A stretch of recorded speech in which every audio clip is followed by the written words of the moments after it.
mais uma vez, me colocar em defesa da diversidade, do Estado laico, dos direitos humanos, da igualdade de direitos. E veja, se as pessoas, por uma determinada concepção religiosa, e aqui eu quero dizer textualmente, há diversidade de perspectivas e interpretações dentro do cristianismo.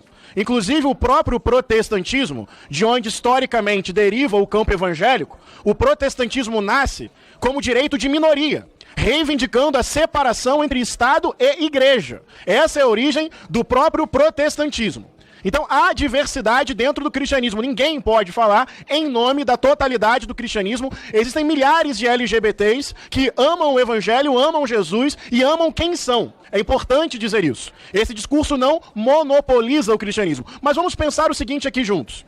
Se a pessoa pensa dessa forma e crê dessa forma, dentro de uma dinâmica do Estado laico e da democracia, qual é o sentido de pegar isso e, por meio do Estado e da regulação jurídica, impor isso ao conjunto da população? Isso é violento, isso é arbitrário. Se quer pensar desse jeito, pensa. Se quer crer desse jeito, crê. Mas não pode pegar isso e utilizar o Estado para, por meio da lei, negar o direito do outro. Isso é completamente contrário à lógica do Estado laico. O Estado laico pressupõe liberdade religiosa, diversidade religiosa e o respeito à não crença religiosa. A pessoa pode até crer assim, mas entre o que ela crê e a Constituição, entre o que ela crê e o Código Civil, entre o que ela crê e o direito que as outras pessoas têm, há uma diferença. Quer crer dessa forma, creia, eu lamento. Mas não pode pegar essa paixão religiosa, que sequer é unanimidade dentro do cristianismo, e transformar em lei. Isso é arbitrário, isso é violento. É pegar uma doutrina religiosa e não reconhecer o direito do outro diante do Estado. Se a igreja não concorda, se uma determinada igreja, porque não são todas, não concorda, é só não celebrar. Mas o Estado não pode ser a extensão da igreja. Inclusive, essa é uma reivindicação histórica do protestantismo. O Estado é o Estado, a igreja é a igreja. Não é casamento religioso, é casamento civil. Por que impedir que o outro, diante do Estado, tenha o seu direito reconhecido? Que obsessão é essa?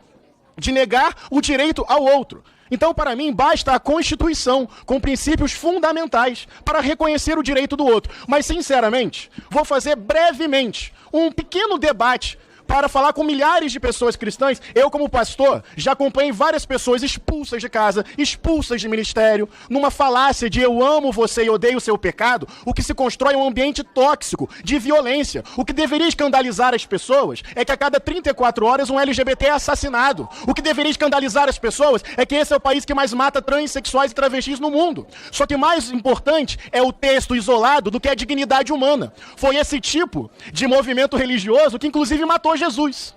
Então, para dialogar com milhares de pessoas cristãs que sofrem por causa do fundamentalismo, olha que curioso, falam em modelo bíblico de família. Bem, vamos lá. Estão se referindo ao modelo de Abraão? 1 marido, 3 esposas mais concubinas. Ou é o modelo de família do rei Davi? 1 marido, 8 esposas mais 20 filhos. Ou é o modelo de Salomão? 1 marido, 700 esposas, 300 concubinas. Ou seja, nem do ponto de vista teológico bíblico faz sentido. Vamos lá. Uma proposta. Vamos pegar o texto de Levítico. É proibido compartilhar a mesma cadeira com mulher menstruada. Qual é a próxima ideia? Transformar isso em lei? Vão pegar um texto isolado de Levítico e vão transformar em lei? Bem, bater no escravo ou deixá-lo morto é proibido. Então tem um texto lá do Êxodo que, em tese, regula sobre a escravidão. Qual é a próxima ideia dos senhores? Pegar um texto bíblico isolado e regular a escravidão no Brasil?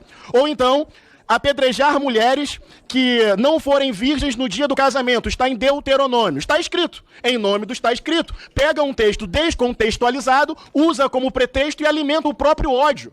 Eu entendo que a Constituição é suficiente. Não tem que fazer debate bíblico para o conjunto da população, porque tem milhares de pessoas que não creem na Bíblia e não devem ser obrigadas a crer. E devem ser respeitadas, acolhidas e amadas. Mas eu quero dizer que até do ponto de vista bíblico, esse tipo de interpretação é absolutamente equivocada. Porque fé que não é filtrada pelo amor, fé que não passa pelo teste do amor, fé que não se submete à capacidade de amar, para mim, é em vão. Ainda que eu falasse a língua dos homens e dos anjos, sem amor eu nada seria. Então pega texto bíblico, sem contexto, monta uma doutrina, violenta pessoas, desrespeita o Estado laico, desrespeita a diversidade, desrespeita a Constituição. Quer ler a Bíblia dessa forma? Eu acho, sinceramente, teologicamente decadente essa leitura. Já pegaram um texto bíblico para colocar a mulher na fogueira da Inquisição. Já pegaram um texto bíblico para dizer que os negros eram inferiores e legitimar a escravização. Já pegaram um texto bíblico para perseguir indígenas. Texto fora de contexto vira pretexto para gente mais apegada ao dogma do que à dignidade humana. Daí fica um moralismo decadente, frio, antipático, hipócrita, escondendo as suas próprias contradições. Mas eu insisto, só estou falando isso porque esse projeto é de fanatismo religioso. E eu quero fazer um contraponto também religioso. Porque a Bíblia pode ser usada para oprimir, mas também pode ser interpretada para amar e acolher. Mas eu concluo, nada disso é necessário. Porque a gente poderia fazer um debate teológico nas nossas igrejas. A questão é que isso aqui é Brasil, tem pluralidade religiosa, tem diferentes religiões, tem a não crença religiosa. E não faz nenhum sentido pegar uma doutrina religiosa e usar o Estado, se sobrepondo à Constituição, para regular a vida e o corpo das pessoas. Portanto, do ponto de vista da democracia, viva a liberdade e a diversidade. Do ponto de vista da teologia, eu não compactuo com uma leitura decadente de textos bíblicos descontextualizados, alimentando ódio contra LGBTs. Basta a Constituição, basta o respeito, basta o amor ao próximo, é justa toda forma de amar.